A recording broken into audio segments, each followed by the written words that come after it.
Je souhaite la bienvenue au président Macron qui effectue sa 4e visite d'État en Chine. L'année dernière marquait le 60e anniversaire de l'établissement des relations diplomatiques entre la Chine et la France. Vous m'aviez alors chaleureusement accueilli lors de ma visite en France. Nous sommes convenus d'honorer l'esprit de l'établissement de nos relations diplomatiques et de lui insuffler une connotation nouvelle adaptée à notre époque, ouvrant ainsi un nouveau chapitre dans les relations entre nos deux pays. La Chine et la France sont deux grandes puissances indépendantes, visionnaires et responsables, qui jouent un rôle constructif dans la promotion d'un monde multipolaire et dans le renforcement de l'unité et de la coopération de l'humanité. Il y a plus de 60 ans, nos dirigeants de la génération fondatrice ont su dépasser les ombres de la guerre froide pour prendre la décision stratégique d'établir les relations diplomatiques sino-françaises. Cette décision continue aujourd'hui d'exercer une influence positive et profonde sur le monde. Actuellement, les grandes transformations jamais vues depuis un siècle s'accélèrent et l'humanité se retrouve une nouvelle fois à la croisée des chemins. La Chine et la France doivent faire preuve de responsabilité et de détermination, maintenir haut le drapeau du multilatéralisme, dissiper les nuages et les brouillards qui obscurcissent l'horizon et se tenir fermement du côté juste de l'histoire. La Chine est disposée à œuvrer de concert avec la France, en partant toujours des intérêts fondamentaux de nos deux peuples et des intérêts à long terme de la communauté internationale, en écartant toute forme de perturbation, en persévérant dans le dialogue sur un pied d'égalité et dans la coopération ouverte. Nous entendons faire en sorte que le partenariat stratégique global sino-français progresse avec davantage de stabilité et de qualité dans ce nouveau cycle et qu'il manifeste pleinement sa valeur stratégique. Nous contribuerons ainsi à promouvoir une multipolarisation mondiale plus équitable et ordonnée, ainsi qu'une mondialisation économique plus inclusive et plus bénéfique pour tous. Je vous remercie. Je m'arrêterai ici pour l'instant. 习近平主席，感谢您的接待和致辞。2年后，我再次来到中国，我感到十分高兴。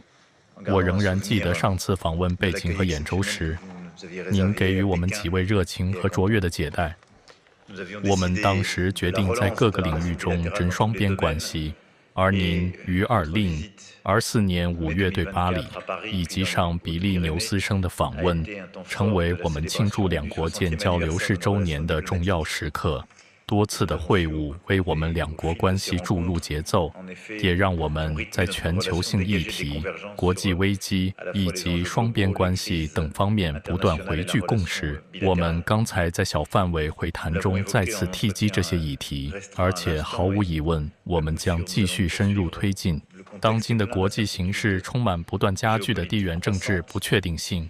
我们正面临着国际秩序可能被削弱的风险，而这一秩序几十年来为世界带来了和平。在这样的背景下，法中之间的对话比以往任何时候都更加不可或缺。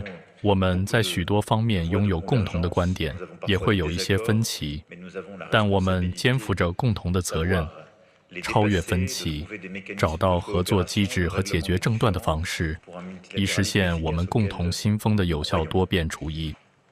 我愿向您提出一个3种积极议程，致力于地缘政治稳定、经济再平衡以及环境可持续性。正如我们刚才所讨论的，我们必须继续为世界和平与稳定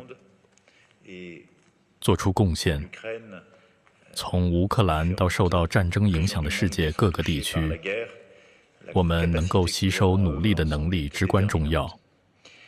在法国明年担任其国集团 G7 论之主席国期间，我们希望与主要国际参与者展开对话，其中中国无意处于核心位置，以探讨全球经济失衡和全球治理等重大议题。我们的两国与其他伙伴一道，在建立更加平衡、公平、稳固、基于规则而非强权的经济治理体系方面承担着关键角色。